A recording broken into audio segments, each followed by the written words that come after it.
Welcome to this week's edition of Dugout Dish Podcast. I'm Andy Kirikides, joined by my lovely co-host, Keith Glasser. How we doing, Keith? Great, how are you? Got another special guest this week. So I'm going to kick it over to you for the intro, and we'll get rolling. Yeah, tonight we're joined by someone who's become a good friend of mine. You and I were lucky enough to compete against him when he was the head ball coach of the Manhattan Jaspers.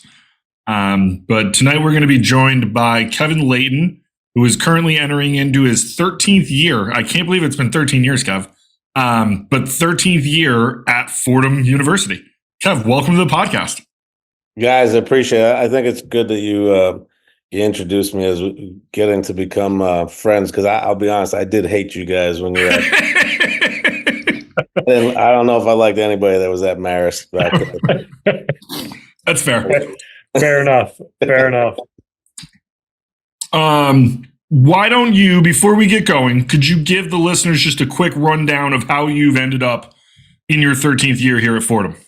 Yeah, cool. So, I guess I'll start back to my playing days. Played at Seton Hall. Had some great coaches there. I played for, I call him Old Man Shep, Mike Shepard Sr.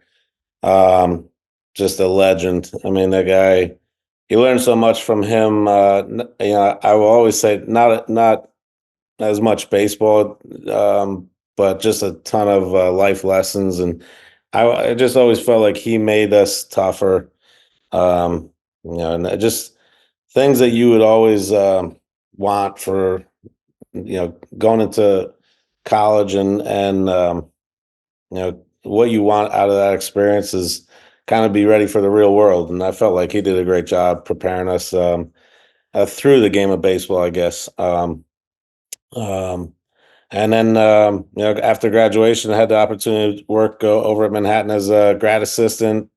Moved into the assistant spot, and before I know it, I'm head coach there. I guess it was after 4 or 5 years as an assistant. I think it was 4 years as an assistant, and I'm 25, and the AD offers me the spot, and I'm like, oh boy, like what do I do first? So talk about I always, people always some of the guys that have coached with me that obviously are now head coaches, which I've had a few. They're like, man, I don't know if I'm ready. And you're never ready for this stuff. This is like when you get married or you buy a house or you have your first kid. There's no like preparing or like do these things and you will be good. So kind of just thrown into the fire. And I will tell you this, like I had really good players, really good assistants, and that turned into a pretty good 6 years at Manhattan. Fordham opened up, and I looked at it as a great opportunity to take over a program that has a lot of the things that I think were in place to be successful. And maybe it took us a little bit longer than I hoped, but 2019 we finally broke through and won a conference championship. Awesome feeling. That been able to do it as a player, 3 times as a coach. Nothing beats that feeling. I remember experiencing it as a player. It was really cool, but when it happens as a coach, it just it's the best feeling in the world when you get to see your players celebrate on the field. So that's kind of how I got here. That's why I do it. It's what keeps me going every year is that motivation to be able to see my guys out on the field celebrate. So Got a couple of your disciples on the podcast, Mr. Rob DeToma, Jimmy Jackson, and pro guy Petey Larson. Yep. So we finally got to the lead dog and got you on here. So I listen, those guys, like I said to you before, any good, anytime you classify somebody as a good head coach, I think, they have unbelievable assistants. So those guys put in the work. Jimmy, I remember when I first got the job at Fordham, he came down for little to no money, worked his rear end off, recruited some incredible players, and moved on to a better spot. Rob, the same. I mean, recruited his rear end off. I can remember sending him up in Massachusetts there, like nonstop, and just tell him like, hey, just buy a coffee, you'll be fine, you know. Uh, but that guy, he worked really hard, and we finally got to win a championship, and he moved on to really awesome spot out in San Francisco. So I'm super happy for him and Petey too. Like I didn't get to spend as much time with Pete, but to see him move through the ranks with the Twins is pretty awesome. Yeah, now Rob's got to deal with Soups, Yeah, who you got to know pretty well with the Columbia gig over there. So yeah, best of luck. Best of luck to Rob. They got a big win tonight, though. I think they got Seattle 13-1 or something. So Oh, nice, good day for the Dons. nice. So first question for you as we get this thing kick-started. At Fordham, how do you go about identifying guys and figuring out whether guys are going to be a fit for your program? Yeah, I mean, I think Fordham and Keith. I mean, you know this being at RPI. I think Fordham's a little different school than a lot of the rest of the Division I programs out there. I mean, there's some in our boat that obviously, but we're obviously the academics are going to be a big part of it.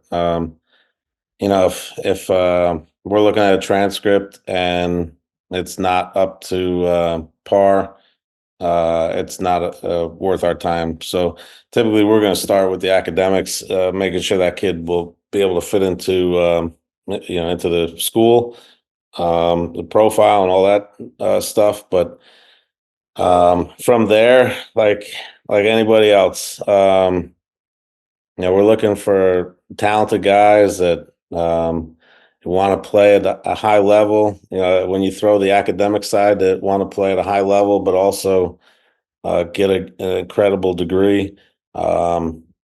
We are, I mean, Fordham. I think the one thing I would tell you is like we can go coast to coast. When I was at Manhattan, it was primarily. I mean, I guess we did spread out a little bit, but we were mostly in the New York metro area. Whereas at Fordham, we've got guys from all over the country. So listen, identifying talent, making sure they're the right fit. What's the kid like? I think every coach will tell you kind of the same stuff in the sense of like, is he high motor kid? Does he work hard? Does he play hard? All these intangible type of things that we're all looking for. That's the one thing I would try to explain to, high school athletes out there. A lot of kids, I feel like, just think like, I hit the ball 100 off the tee. I run a 6.6. I throw the ball 95, from the outfield or whatnot. Why don't you like me? And, it's, well, you struck out and you slammed your helmet. You shrugged your shoulders when the umpire called a bad, maybe a borderline strike against you. You walked out to your position. Those are the things that we're looking for, on top of all the other stuff. So there's so many kids out there, and identifying the ones that you want to be a part of your program is, I think, the key. Listen, that's the part where it can be difficult at times because we sometimes you don't get to see a guy as often or as much as you'd want. So you are relying on alumni, high school coaches, summer coaches, everything in between. So we try to do as much homework, get as much background information on a guy we can to make the best decision possible because we look at it as a 4-year commitment. So, but yeah, I could keep going on and on. Wherever you want to go, what position, what we're looking for, but I know it's kind of the general synopsis. Yeah. No, I think the hard part when we start talking about the academic piece of a high academic world is that like that brings a whole other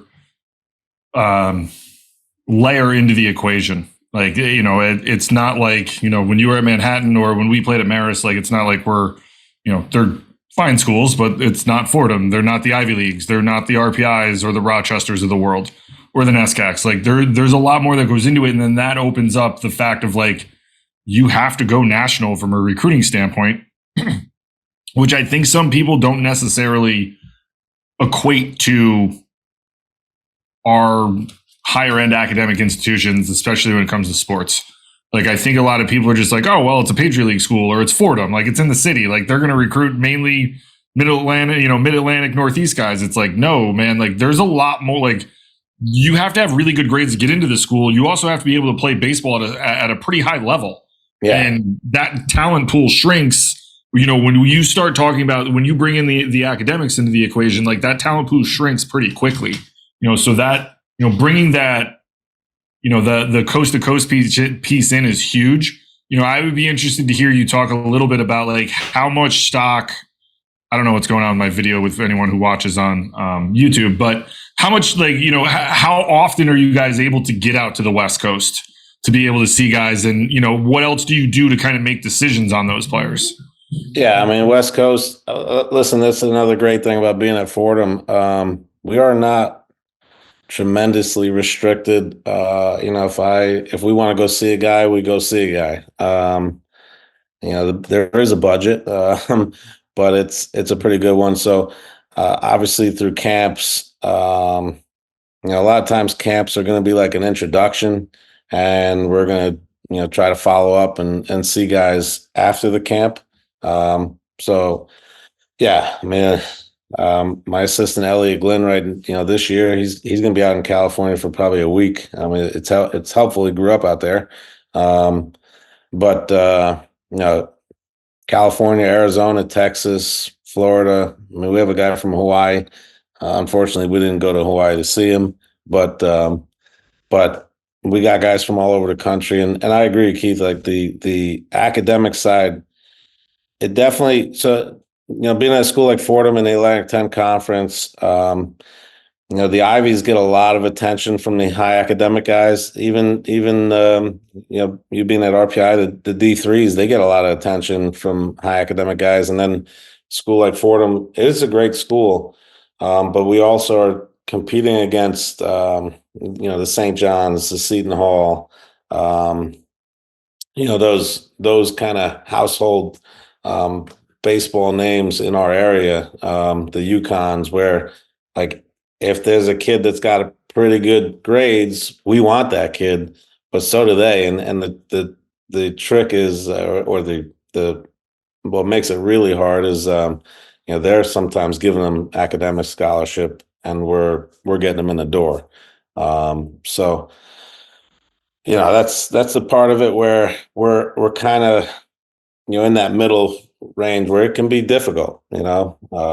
So I know you understand that, and you know that. Yeah. I mean, I think you hit on something that we haven't really talked about on here, Andy and I, but I think it's an important piece to note. Like, when you are a Fordham type school, like, you're getting those kids in the door, and they're not going to command the academic money that they're going to command at other schools, which automatically increases their need, aid, whatever their package is at other schools.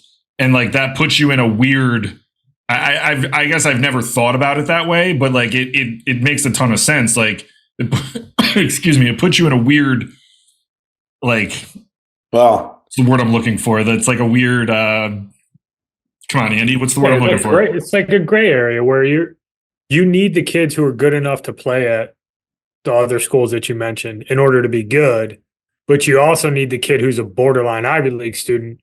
And in some ways, if those other schools come calling, they can give a package that financially can be more appealing to folks. And yeah, I mean, Jonathan Grasset, who you may know, he was at Brown. I thought he put it really well. He goes, we need you to be good enough first, and then we need to know you're good enough academically. And I feel like that's probably Like you have a bar talent wise in order to be good enough to play for you in the A10. Yeah. And then that kid also has to be able to get in. And that's where the filter gets pretty fine. Yeah, there's no doubt. Most of the time, yes, we're going after. We're like, and I never coached in the Ivies, but a lot of times I feel like an Ivy League school is just kind of going through the list and crossing guys out based off their GPA. Where we will look, and we will keep our fingers crossed that a kid's grades will be good enough, or we can find a way to get them in. So yeah, I kind of agree with that in the sense of, yeah, we're going to go after guys that we like, but if that within that first conversation, oh yeah, and here's my transcript. I got 3 C's, 3 C's and a D. It's over. Like Right. completely over. Sometimes we can maneuver around a couple C's, but yeah, I think one of the things, and I think Jimmy, I want to say, I think we used to say this to a lot of kids when we recruit them. And it's the truth. Fordham, we most of the time we are not going to be your cheapest option. Right. We may be your best option long term. I can't promise you that, and nobody else can either. But rarely are we going to be the cheapest spot for you to go play baseball in college, because if you're good enough to go to Fordham and you got the grades, typically you're getting a lot of interest at other schools, and you're getting that combo package that we just talked about. Right.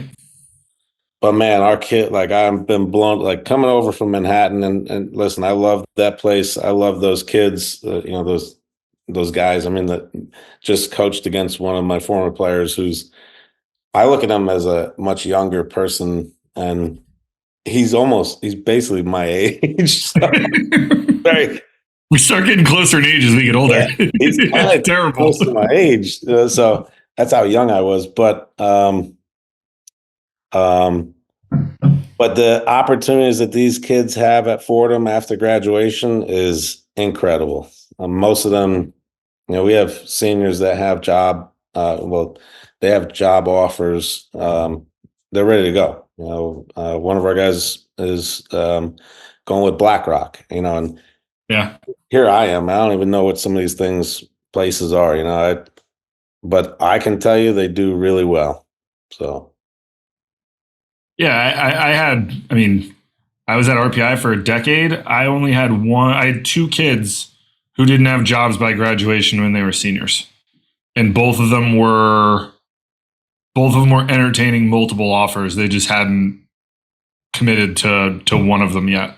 Which is, when you're talking about the high academic world, like it's a huge selling point from a recruiting standpoint, because it's like, look, you're going to be able to come here and compete for 4 years and be really good and have a phenomenal experience. And on the back end, like you're likely going to have your job signed and sealed delivered before you even play a game your senior year of college. Yes. Which, there's a lot of pressure that then comes off those kids, because it's like, well, I mean, at this point, all I have to do is pass a couple classes and go play some baseball. And like, I always found it to be, they had a little bit more of a cathartic experience, because it was like those guys, all of a sudden, those guys were really, really good. Because it was like, I don't have to worry, like, I'm worried about 2 classes and I don't need to worry about a job. Like, let's just go play baseball. Yeah. And like all of a sudden, like those dudes had phenomenal seasons, and you're like, not only are you going to get a great job, but you also had a great senior year and you're a first team all league player, and that's awesome. But I think that's a component to the high end academic stuff, like at your RPIs and your Fordhams and your Ivies. Like there's so much more opportunity post grad wise that is just as meaningful in the recruiting process. Like you don't think it going through the recruiting process, right? Like none of us went to college and we were like, you know what? Really want to make sure I nail down a job in 4 years. Like we were all like, no, we're going to play baseball for as long as we possibly can. And then we all coached for as long as we possibly could after that. Like there was no real plan for me to be like, I'm going to go get a job. Yeah. But and that's weird.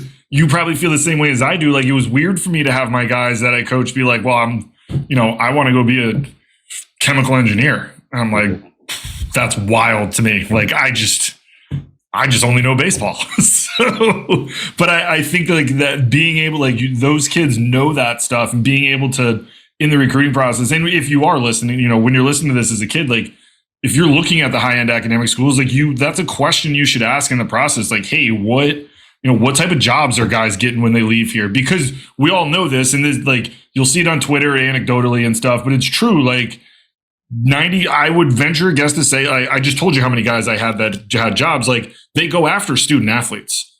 Mm-hmm. And if you're really good in the classroom and you're a student athlete, a lot of companies are like, okay, this person can work in a team. They've learned leadership skills. Like, there's a lot of things that come with athletics that, you know, leads down that path. And I think that is something that, you know, kind of gets lost, and it's maybe not be the sexiest selling point from a recruiting standpoint, but, you know, when you're talking high end academic stuff, like that opens a lot more doors. And then the alumni network on top of it is even better. Yeah. Now, Fordham's one of the schools, you know, where we travel now, obviously being in season and, you know, or when I'm recruiting or wherever, and you got the polo on or you got a sweatshirt on. It is amazing how many people will say, you know, mention Fordham. I'm not sure why I didn't know this as a kid, but I didn't know it. And, but it is it's a name that the name recognition with Fordham is incredible. And yeah, I mean, we talk about that all the time. Like, these 4 years are going to dictate the next 40 of your life. And we were, you know, some of the, I guess, unintelligent few that just were like, yeah, I just want to play baseball now. Again, that's why we didn't know what Fordham was, Kev. I don't want to knock. Again, I don't want to knock your guys' school or the school I played at. We all figured it out pretty good, but yeah, I mean, I wasn't thinking of the next 40 when I was 18, 17, 18, and that's something I think a lot of people, you guys start doing. So. Yeah, and you're also in a unique spot because of the level you guys play at, right? Like, what, 3 big leaguers recently? I know we had Martinez and Weiser, right? Am I pronouncing that right? Weiser, but yeah, we had 4 guys pitch in the big leagues last year. You know, at some point they weren't all up for the entire year, but they all, you know, threw at least a pitch, but multiple pitches in the big leagues last year. So, I mean, Nick Martinez is kind of like he's been up for a while now. He had an interesting journey, I guess. I didn't get to coach him, but I've met him multiple times. The nicest guy in the world, and he treats me as if I did coach him.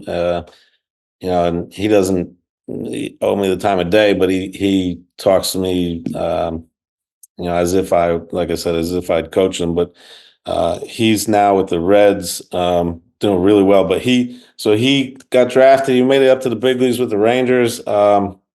And then, you know, I guess got released, signed over, and, you know, played over in Japan for a little bit, pitched in the Olympics, won a silver medal, pitched in the World Baseball Classic, you know, got back and got another opportunity with the Padres, you know, did well out there, and now he's with the Reds. So he's kind of the name that I think has been around for a little while. But Brett Kennedy's been up and down. He's now with the Reds also. Reese Kinnear's been up and down with the Padres, but you won't see him this year, maybe until September, because he had Tommy John. And Greg Weisert's kind of the latest, the youngest. Actually, sorry, Reese is the youngest. But Greg was awesome. He made it up with the Yankees. So, I mean, to go to school, you know, we're right in the Bronx. We're maybe 3 to 5 miles from Yankee Stadium.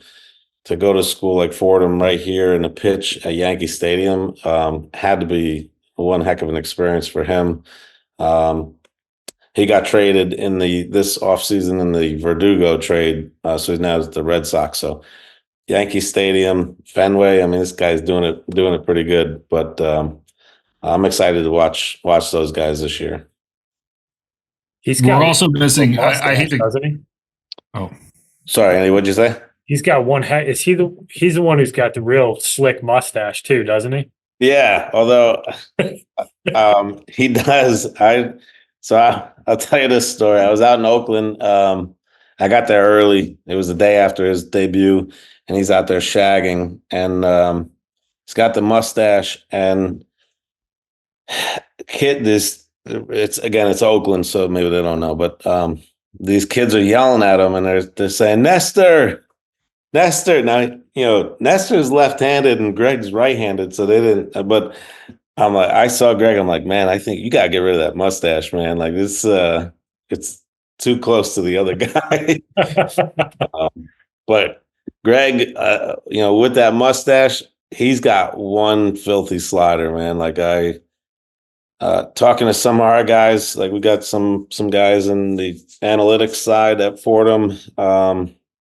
One guy's with the Astros right now, and he's saying like his metrics are off the charts. I think once he gets his feet wet and he kind of solidifies a role, I think Greg's gonna hang around for a while up there in the big leagues. So.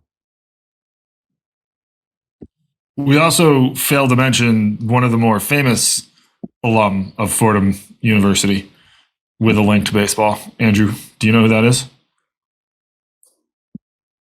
No, I'm guessing I should know, though, but you've got me off guard. Wildly famous, very, very, very long career. His voice plays over the start of Fordham baseball games. That was my idea, by the way. Yeah, I know. It was a great idea.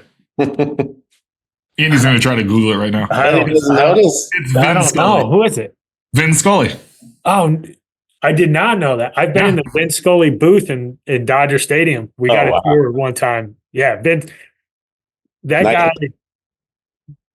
greatest of all time, no doubt about it. If you didn't like listening to Vin Scully announce a game, I don't know what to tell you. So you shouldn't be watching baseball. That's what I'll tell you. Yeah. So we played USC in 2015, and came up that he was supposed to retire. So I was like, man, maybe he'll, announce our game, whatever. He couldn't do it, but he came over to the hotel, had lunch with the team. I could sit there for hours sitting at the table, listening to him talk. It was unbelievable, but it was funny. So I can't remember people at Fordham. I got his email, red@ladodgers.com. And I'm emailing him like, this is weird emailing this guy. Like I want to hear this guy's voice, but got to talk to him on the phone a couple times, in person a couple times. Amazing. One of the best human beings ever. So I was just blown away with his generosity. He called our team in 2019 and he spoke for about 10 minutes on the speakerphone, just off the cuff. And our guys, a lot of times that happens, and you got 18 to 22-year-old guys, and they just they can't focus for 10 seconds. They listened to every word.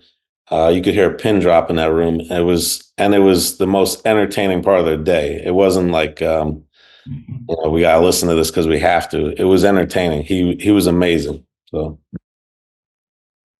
There you go, Andy, and our listeners. Little tidbit of history for you guys. So, coming from a history major at Marist. But I don't blame you, Andy. So I got to Fordham. I didn't know that. We played that. I was at Manhattan for years. We played Fordham every year. I didn't know it, and so when I said to the development people, I'm like, "Hey, can we get Vin Scully to do a recording, before the game or something so." Kind of like Jeter had Bob Shepard. Bob Shepard. Yep. Even when he retired, or I can't remember, retired or passed, Jeter was still announced by his voice, and kind of the same idea of can we get something like that? And they're like, "Wow, that's a great idea." I'm like, "I'm just a baseball coach. I should be getting a little extra, But his voice will play before every game. We have Michael Kay in the 7th inning stretch. And they kind of throw their signature line Vin Scully says, "I'm Vin Scully, class of '49. Welcome to Houlihan Park." And he says, "It's time for Fordham baseball." What his his opening thing for Dodger games. It's time for Dodgers baseball. And then Michael Kay, he's got at the end of the game, he says, "See ya." It's pretty cool. There's some pretty cool names that went to Fordham. I forgot Kay went to Fordham. Yep. I did know that, but I forgot that he did go there. He went to Fordham. You'll see him around every once in a while. Sometimes he'll come to a basketball game. You can't miss him. He's tall. Is he really? Yeah. But yeah, the cool thing about Vin Scully was he played at Fordham. He played baseball at Fordham. Mm-hmm. So it's a little bit closer tie to us. So you were mentioning the data piece about Weiser, right? Obviously, that's a big piece of the puzzle these days. You know, we got it on Twitter and social media and PBR and Perfect Game and all that kind of stuff. So this is kind of a two-part question. One, how do you leverage it in the recruiting process? And then how do you use it when guys get on campus from a development perspective? And what does that look like? Yeah, I think you kind of answered the question a little bit, because I think from the recruiting side, we try to use it. Number one, to identify guys, but also this is how we're going to develop you when you're here. I think, and I'm not the best at it. Elliot knows more than me, but there are, sometimes it's like, this 17-year-old kid knows more than some of us about some of this stuff. I know one of our grad guys coming next year is insane with it. But I do think it kind of helps you get to answers maybe a little bit quicker with certain guys. Whereas, back when I played, and if you play, I think you still see it like, oh man, I hear, and like you see scouting reports and it's like, oh, he's 89, 92, whatever. And I remember when I played, like, there was the kid threw hard or he didn't, it got on you quick or it didn't. You saw it well, or it's straight, or it sinks, or it didn't, whatever. Now you can kind of put a number or a data set with it that can potentially equate to, all right, this is what makes this guy really good. Kind of like Weiser, probably with, and I don't know his numbers, but I'm assuming with the horizontal break on his slider, it's probably off the charts. I'm assuming his spin is off the charts. So I think on the pitching side, it's where it's much more, you see it a lot more useful. Designing pitches or how you should throw. I can remember having a kid, Jesse Darcy at Manhattan. I can't remember if you guys played against Jesse or Ryan, but Jesse was probably a little bit more like a true four-seam fastball with like a 12-6 hook. And it was like, all right, we got to try to go up in the zone with your fastball, and your breaking ball play a lot more off of that because you had that shape of breaking ball. And I think now you're able to just say like, oh, yes, 100%. Here's your, vertical break. This is what pitch you should throw off of that. This is the zones you should be throwing to.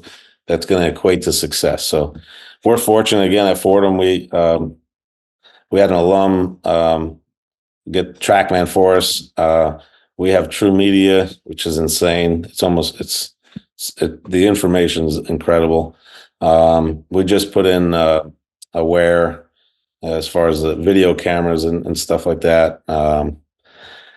We have Synergy, which almost everybody has now, but like you name it, we pretty much have it until they come out with something new next year. But it definitely helps on the developmental side. And like I said, I think it's primarily for the pitchers. But you can find some certain stuff out. This is what I'm hoping with Aware. And I don't know if you guys are familiar with True Media, but I'm hoping that from what I heard, they're partnering up and we could do practice and we could start getting heat maps and BP and kind of identifying like, you need to stop swinging at this pitch you don't do any damage on that pitch. You do damage on this pitch. Boom. Here's so I think what we're trying to do is just get to the answer as fast as possible. So it is awesome stuff though. I don't know if we've asked this question to anybody, but I know you guys on campus camps is important for you guys. I know, especially I know when Rob was there, and I don't know if you do it quite as much, but the team camp was big. And I know you guys have camps and you run really good camps, and it's a way that you identify guys. From a pitching perspective, it's got to help if you can get a kid in front of you on that TrackMan data and go, yup, that's going to play. Or I really like the way this kid moves. We can make a couple adjustments and we can get this kid where he needs to be. Or he looks like one of our guys who's good when you look at the data. Is that something you guys try to take advantage of? Yeah, no doubt. And that's the good and bad, I guess, at Fordham right now. Our TrackMan is the stadium unit. So we're trying to get the portable unit, which Elliot reminds me every day.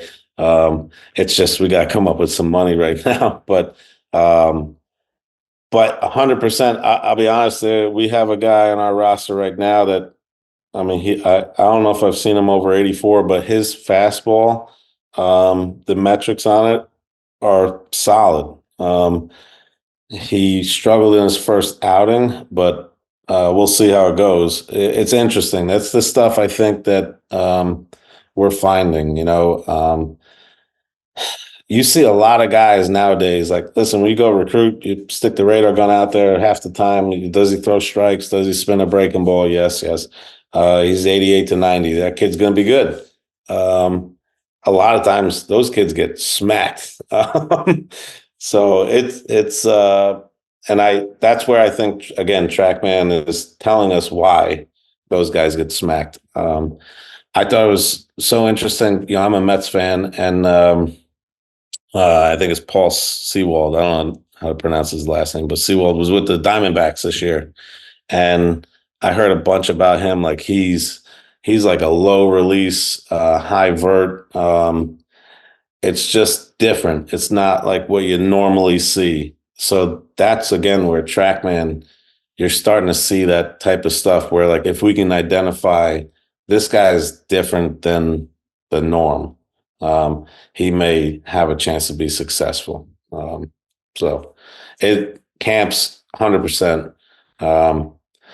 We were running it this fall. Like, when we're able to be out in the field, we now do, like, the pitchers will throw a bullpen on the game mound. So that way we can get the numbers and we can identify, like, man, like that kid's slider. I thought my eyes said that slider was good. And now I have, like, the data that says, like, yeah, that's like better than big league average, So that's again, where it definitely has helped.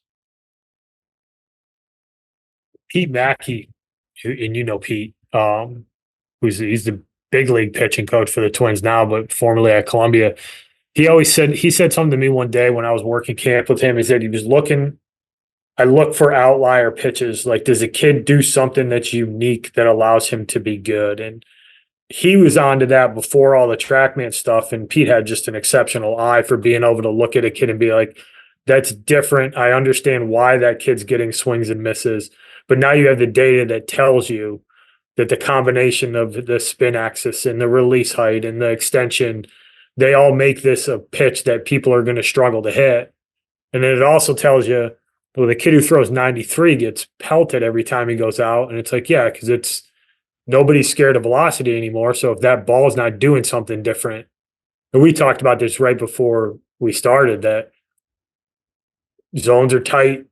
And if you can't get that thing to sink, or you can't get it to run or ride, that you're going to get hit hard, because kids are big and they're strong. And if you're backed into counts, velo is just not that intimidating for people anymore.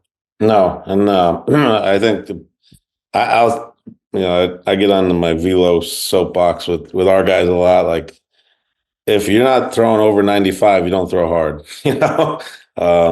So, and we had Matt Mikulski, who, he was basically sat like 93 to 97, left-hander. And we're playing St. Joe's, and we're up, I think, 4-0. and he's out there and he's mowing, but he fell behind their best hitter. I want to say it was probably 2-0, 3-1. And it's like, we're up by 4. There's nobody on base. It's 2 outs. Like you have an elite fastball. Like you got to attack him.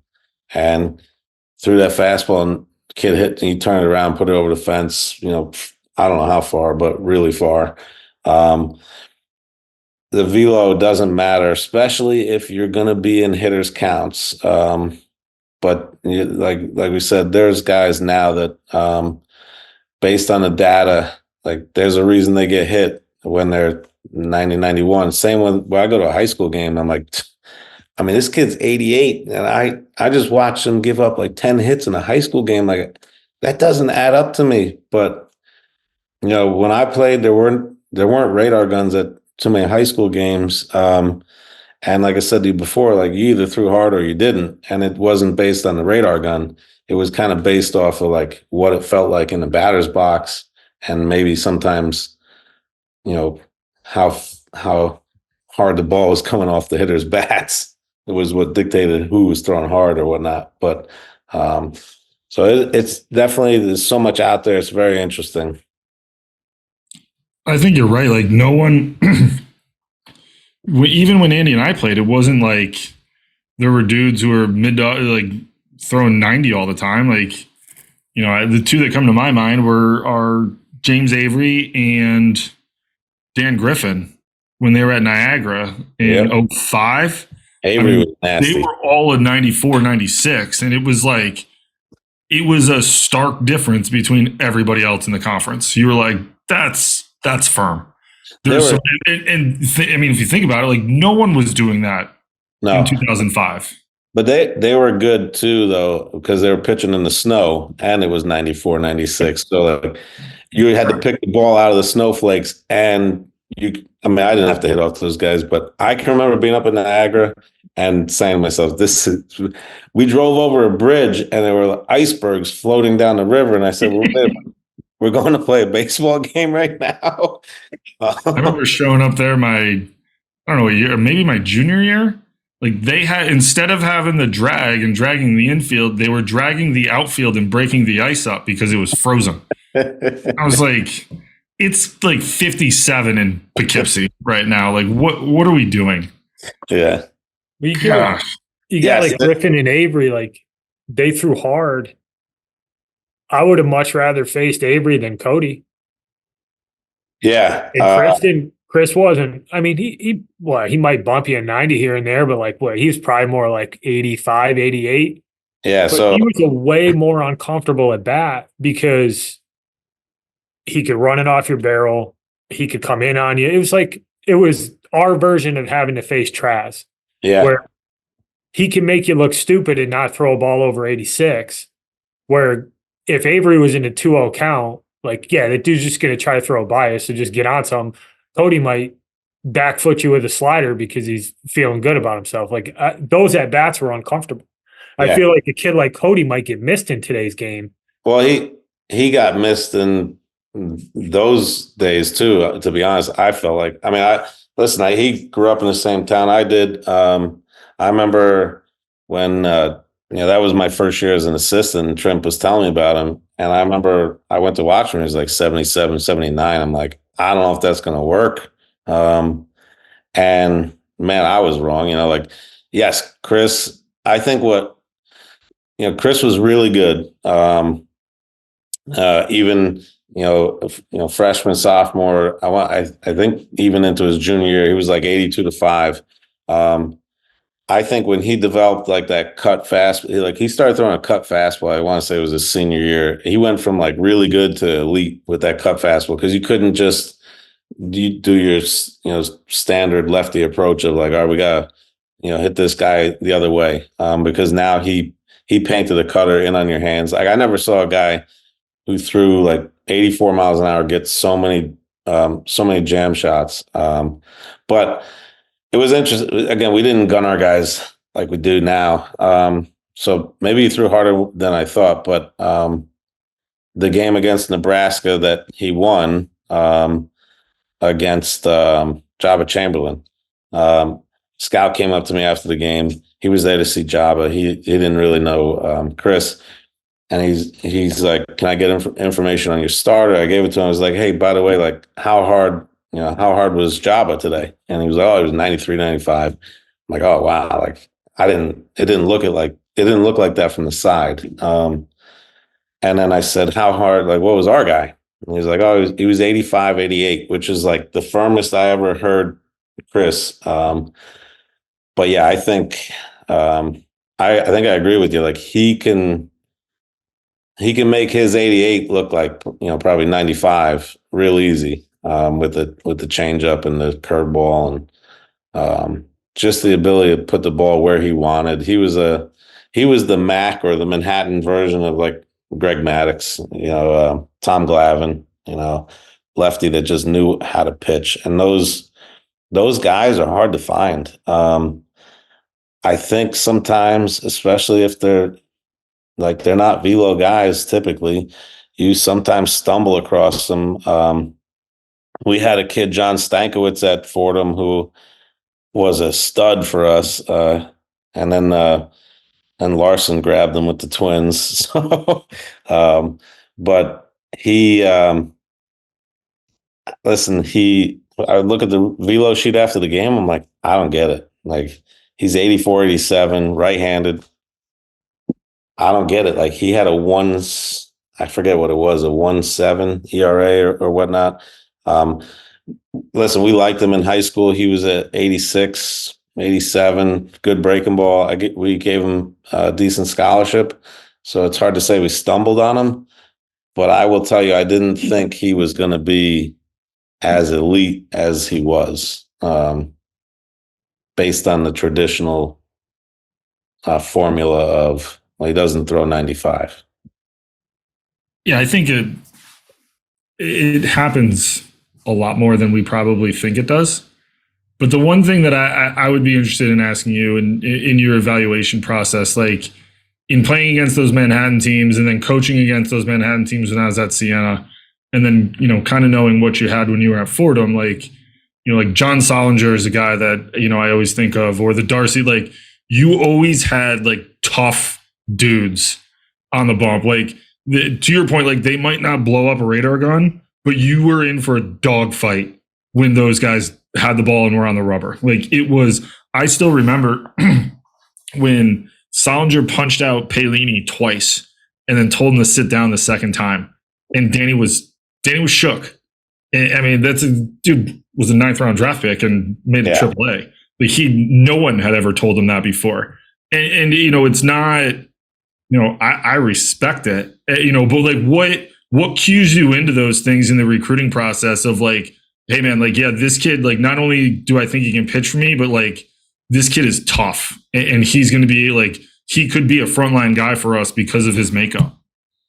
Yeah, it's hard. I mean, guys that just win. I mean, I do remember having that conversation with our guys at Manhattan. Like, the win stat for a pitcher has become like, taboo, like it's overrated. Which I agree when you look at the numbers, but the side of it that you can't equate is like when you got a guy in the mound like Chris Cody, John Stankiewicz, on and on, some of the John Solinger, like you got guys playing behind you that just want to win for that guy. Like they like playing behind that guy. There's a reason that guy ends up getting a W next to his name at the end of the game. And it's more about like, well, he went 5 innings and he was leading, and that's why I got a W. It's about like, we want to play behind this guy. So trying to find that in high school, yeah, it's hard, especially in the summer league environment now. That's where we will really do our best to try to see guys in high school games. I love if we can see you in like a playoff game. In New York, you got the sectionals where there's a little bit of pressure, where you're going to pitch a little deeper into a game. Hopefully, I feel like summer league games now, like these kids go out and they throw their 2 innings. Everybody throws 2 innings, and nobody really gets in trouble. it's hard to really evaluate like that toughness side of it, because toughness is not, and I'm not, putting Johnny down. Like toughness is not striking a guy out and telling him to sit down. It's striking him out. I don't blame you when you pump that fist a little bit, but it's hard to find. And again, like sometimes you get lucky with it. John was the guy that reminded me. Stankiewicz reminded me of Solinger. Just knew how to pitch. Like I watched him. I remember watching him up at the Empire State Games, and he was like 82 miles an hour. And nobody really was on him. But like he put it where he wanted to. I remember talking to him after that, and I can always remember this game, like because rarely did you have the velocity on the scoreboard. But we were down at Winthrop against Notre Dame, I think it was, and we're playing Notre Dame, and like the first few innings, he's like 82-5, and then the sixth inning, he's 86, 87. Like that doesn't happen anymore. Where you see guys kind of like I felt like Johnny, like he was starting to sniff I'm going 7, I'm going 8, like this is my game. And it was good and bad. I let those guys run, like, hey, Johnny, this is your game, man. Like I can remember losing my mind. I think it was 2010. We lost the game. It was LaSalle, and we had a 5-0 lead in the ninth, and we blew it, I think, and we lost. And I remember saying to the guys, if you want to win this year, like you got to go to distance pitchers. Like it's your game, So Johnny was a competitor, like just trying to find that type of kid. Like, can you compete? So it's I wish I could tell you like there's a secret method to it. If I knew exactly, we'd be so much, we'd be really good every year. But every coach is searching for that, just that, type A mentality on the mound that is going to do that. And I think every coach knows this in baseball, and we talked about it a lot and over the years, like your team and the opposition, like your team is only as good as that guy out on the mound. And this is like one of the few sports where that position is that important. I mean, maybe quarterback in football, I guess. I don't know. But like that guy can literally shut the other team down. But yeah, I don't know if I answered that, Keith. No, you did. I mean, I think the compete factor that you're looking for when you're recruiting and as a head guy is, when you talk about that stuff, like that's what it boils down to is like, how good are you going to be at competing? Because you're not, especially as an arm, like you're not going to have your day A stuff every single time you take the bump. So it's like, can you work through having, your B stuff and keep us in the game long enough to where we can win this game?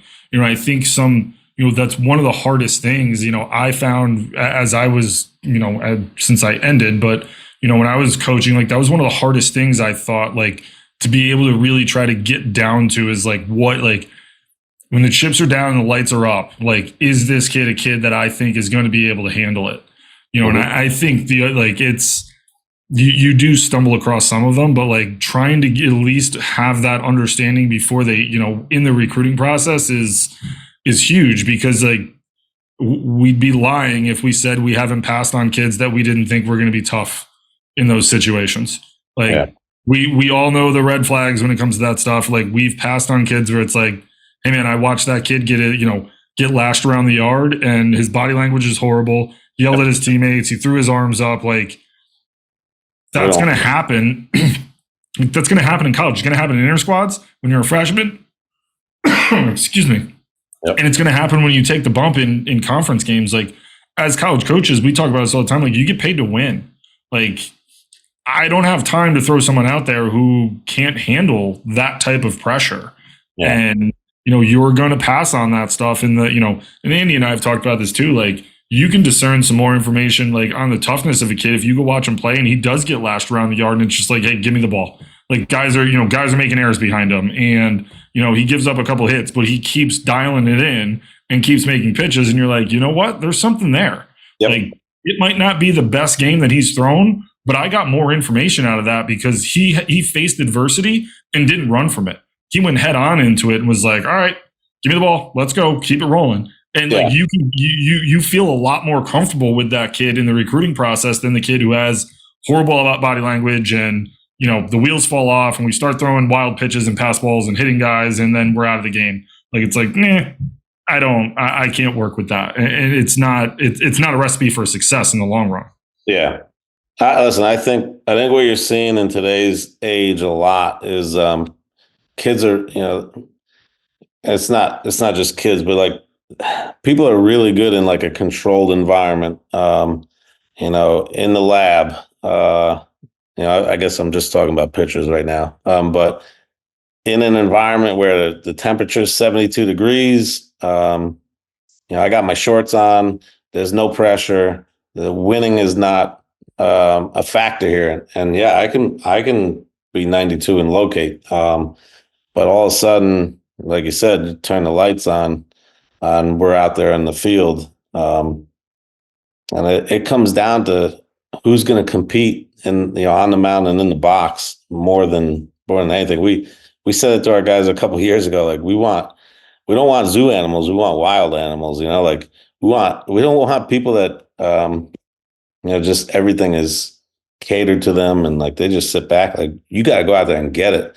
And it's not going to be easy. And I will tell you that for me, the first thing I noticed when I got to college was like, I ain't that good, like there's so many good players. Like, and I was pretty good, but there's so much talent. And like, if you don't work for it and if you don't fight for it, you're not going to get it. And that's one of like some of the best players I've ever coached. I think that they understood that, like, they just worked harder.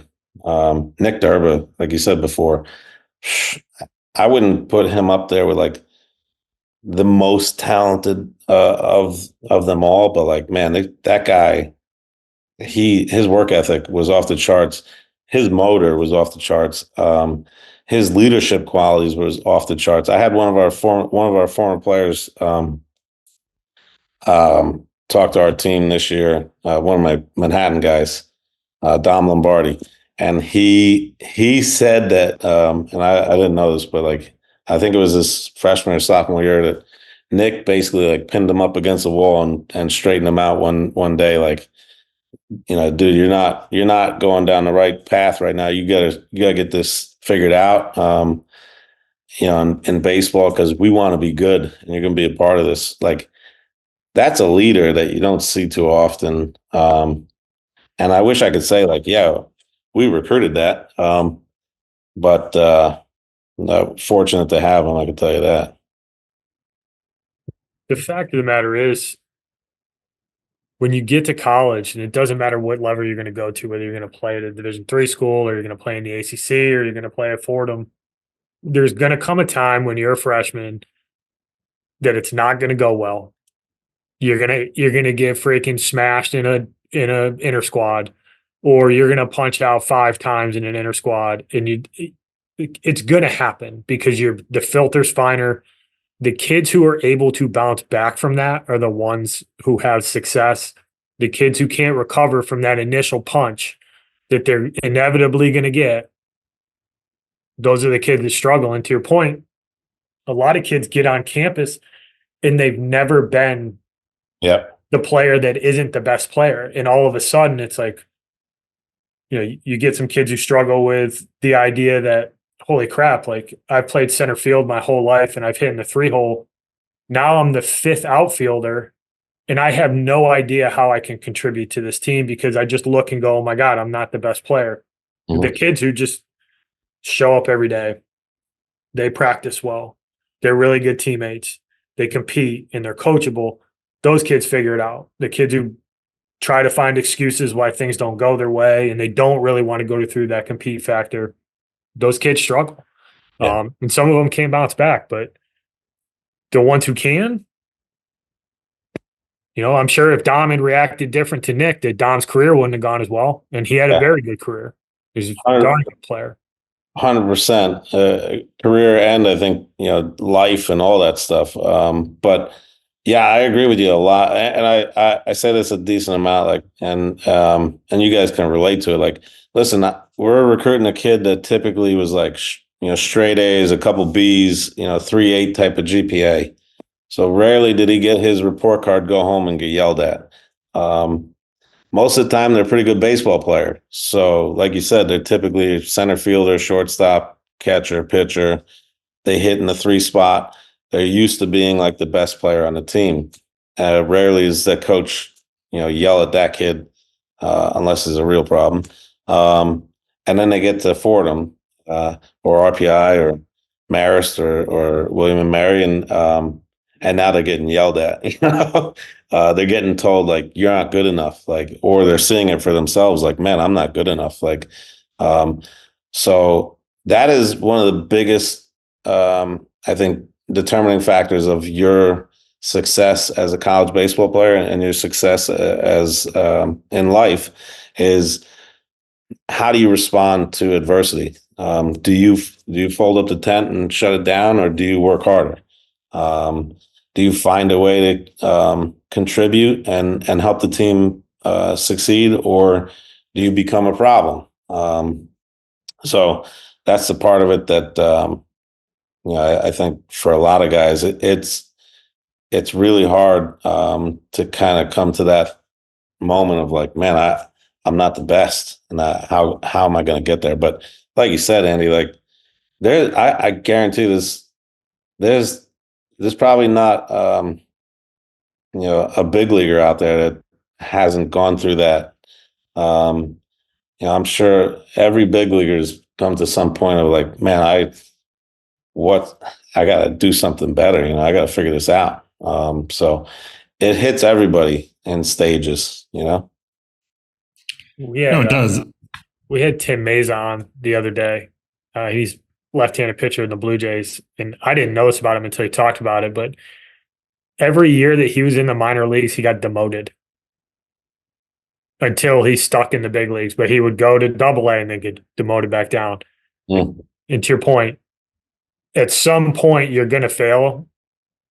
Just different phases for different people. Yeah. Oh, Billy talked about it too when we had Billy on. Like, he's like, even at Wake Forest, you're like, there's gonna come a point in time when you're a freshman where you're gonna be like, do I belong here? Like, it doesn't matter whether it's Wake Forest or Fordham or William and Mary or RPI. Like, there's a point in time where you're like, I don't know if I actually belong at this level. And you generally have a choice. Like, can we fight through this adversity and continue to do it? Or do I just roll up and quit? And I think that, I think I love that you said it, because I used to tell families in the recruiting process, like, you're going to get yelled at some point in time during your career in college baseball, whether it's here with me or somewhere else. Like, you're going to get yelled at. Yeah. But you just have to know it's not like I don't yell at people and then go home and be like, I'm so mad at Kevin. I'm gonna make sure that I'm gonna text him right now and let him know. Like, I'm over it pretty quickly. And I think sometimes, like, especially when you're in the high academic world, like, to your point, like, they do have great GPAs and they always knock down A's, and all of a sudden baseball becomes tough and you yell that and it's like, oh, what do I do? And it's like, coach is mad at me. Like, coach isn't mad at you. He knows that there's more in there. We've probably talked about the thing that you just screwed up probably 15 to 20 times. So, like, at some point it's going to be like, hey man, like, when are we going to make the jump to not make the same mistake over and over again? Yeah. And that's where I think, and I've said this before, like, I love this game. It's the greatest game in the world, but it's also stupid. Like, you throw a ball and you try to hit it with a stick, and some arbitrary guy tells you it's good or not. And even if you hit it, you don't get anything for it unless you hit it out of the yard. Like, you have to touch 4 rubber sacks to get a point. Like, you break it down in its simplest form. You're like, who thought of this game? but it's awesome. It's the greatest game ever. But it's all like it's hard. Like Yeah. it is hard, and I think I've always made this analogy, like in the high academic world, like if you hit 385, like dudes are like, yo, that guy can swat. Like dude's on base all the time. He's hitting 385, bunch of doubles, some bolts. Like you get a 38 or a 39 in your math test. Like nobody on the team is gonna be like, yo, could you tutor me in math? Like, and I think sometimes it's hard to wrap your head around. Like you're not going to be successful 80 to 90% of the time, especially if you're a hitter. Yeah. Like, you fail. I mean, the age old adage, like you fail 7 out of 10 times, people are like, wow, that guy's really good. Like, you can only take care of so much. Now we have all these hitting gurus that will tell you that they can fix your swing and you're going to hit 1,000 all the time. And we arrive at a time where we're hitting, 200 in the big leagues. Thanks for nothing. Yeah, I will tell you, my young self as a coach, like it was not good. We would lose and I would get upset, and we would win and it'd be like, nice job, guys. Like, we won the other day, and I just told our guys, like, hey, we came to play today. Like, that was awesome. Because at the end of the game, I half the time I don't know what just happened, whether we win or lose. Like, I know when we lose, I'm just pissed off, and I just start going. And I've really worked on over the last few years. Like, when we lose, like, listen, did you show up did you show up to play or not? There's certain things that happen in the game that within baseball that, yes, all right, this happened. We got to correct that. Like, we'll go over that. But like, did you show up to play? And I was listening to a guy, and I thought it was awesome. I told our teams this the other day, and it was after a win, but like it's probably more for after a loss. Like, if you knew today was your last day, or like if you knew if somebody told you like, hey, you got 2 weeks left to live, like what would you do? Like really hit me. It's like, man, like how would you approach practice different? Like, would you approach the game differently if you knew like, hey, this in 2 weeks from now, I'm gonna, I don't know, get injured, or I might get cut. I don't know what it might be, but like if you started approaching practices and games a little bit more like, man, I don't have the unlimited time that we think we have, and just start approaching it like that, and like you'll probably have better outcomes. You'll probably have better relationships. And I know for me, like I'm really trying to do this year. Like I'll probably have less like, what did I just say to our guys? Like, why did I just kind of like go off and start talking about throwing strikes, like as if they don't know that, So, but yeah, it's that's the stuff I feel like as I'm maturing in this, I'm starting to learn. Like, it's not about the balls and strikes and who got a hit and who didn't. It's like, did you come to play? Kind of like we were talking before, like the competitors on the mound or the competitors in the box. Like those guys showed up every day to play. Like they wanted to win. It didn't matter how they swung, how they threw, what their spin rate was, like what their velo was. Paolini probably struck out on an 84-mile-an-hour fastball. Like it didn't matter how hard it was. He struck out in that situation. If you told me, I have a hard time believing that, because that kid was a stud. He could hit. My goodness. He did some damage against us, I could tell you. No, but you're right. I mean, I think the older you get in coaching in this game, and the more you kind of take stock of what matters. And, Chris talked about this too in switching to Army. Like, it changed his mindset on stuff, because now, like, one, we all know that it's a finite window that we get to coach. Like, we can stay in this game for as long as we want, but the kids, by and large, like, it's a finite 4-year window. Yep. And he's like, these kids are graduating, and in 2 or 3 weeks after graduation, like, they're being shipped off and going to fly in helicopters or airplanes or infantry, whatever it is. Like, so I started, I had to get more detailed in our practice plans. And because like they have such a finite window and they show up every day to do this, like I need to raise my level as well. And I thought that was I thought it was very interesting, and obviously I thought it was very mature of Chris, and I love Chris.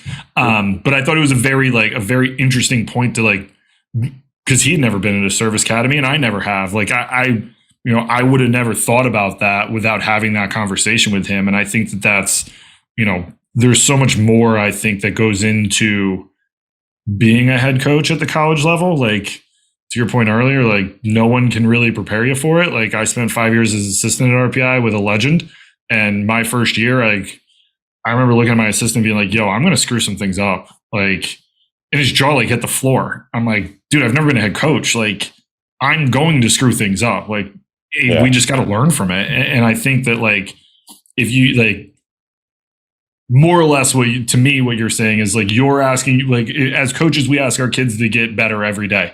Show up, be better every day. We need to do that as coaches too. We can't continually do the same thing, and MF them after a loss and, be happy when we win. Eventually it just kind of runs its course and no one is really ever going to listen. When I was younger, I used to yell all the time. I don't really think I yelled the last 6 years of my career. No. Yeah, I did. But when I did, there was a purpose behind it and it meant a lot more because it's yo, Glass is pissed. We got to rein this in here. It's, when I was coaching at West Alabama, I just yelled every day. I was like, oh, here we go again. Yep. I think the best coaches, the best leaders, they find ways to connect with people and get them to achieve things that they never thought they would achieve, and that's our job as coaches. Yes, we want to, try to give them as much knowledge as we can about the game, but these guys got to be excited to play, and part of that is how we coach them. And it's not the old school you're going to do this because I said so. It's very different. So, but yeah, I've kind of found that over the past number of years, just man, I gotta find a way to, like you said with Traz, you got to connect with these guys to where they know that you really care about them. It's not like oh, I really like you because you got 3 hits today. It's they need to know that you really like them regardless of that. Right. So. Right. All right. Last question. I don't want to take up too much of your time tonight, but going through the recruiting process right now, what advice would you give a family or a student athlete who's looking to go play college baseball? Yeah, I mean, I think the biggest thing I could tell you, as for a high school student athlete and the parents, get to know the coaches, get to know the program, go to some games, like we just talked. Is this coach going crazy? See if you can go to a practice.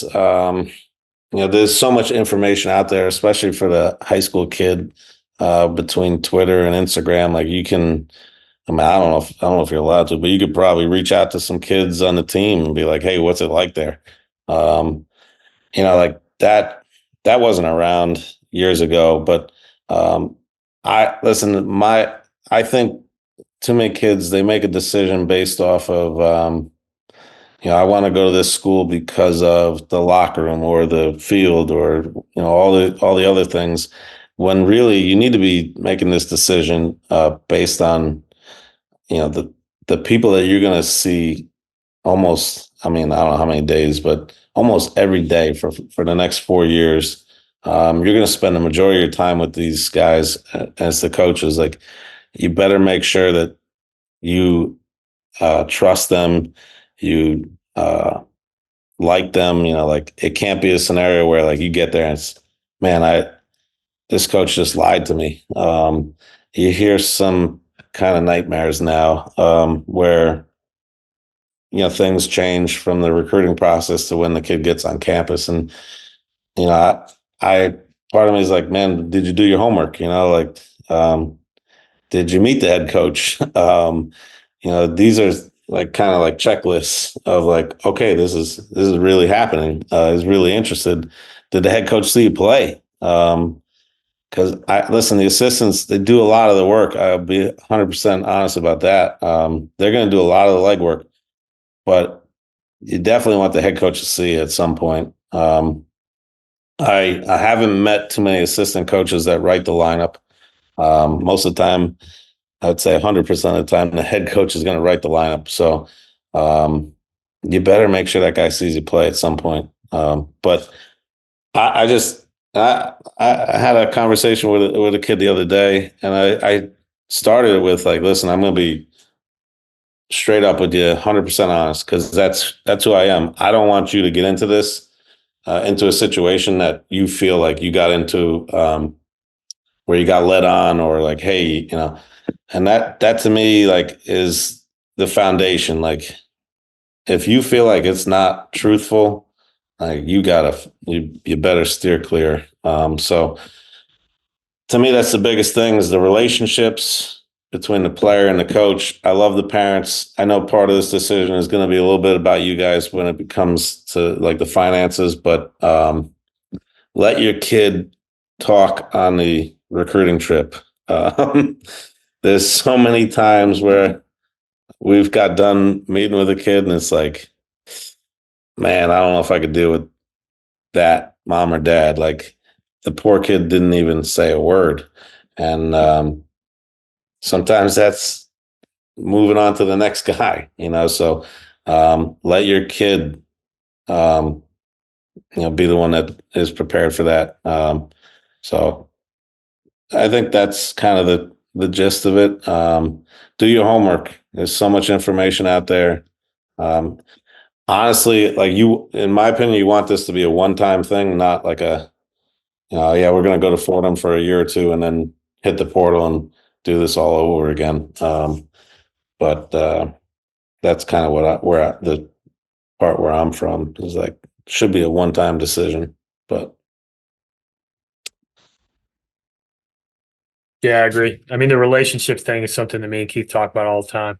Like, you can worry about the Twitter posts and all the frills that you get, but the people that you're with are the things that you remember.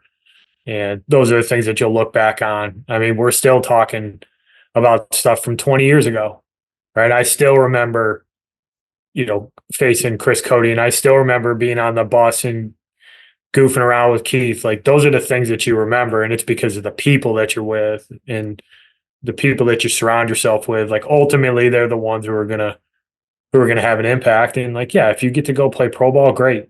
Like, you're in a very small percentage of people who get a chance to do that. But when you look back on your college career, if you did it in one place, you can say that that coach really cared about you.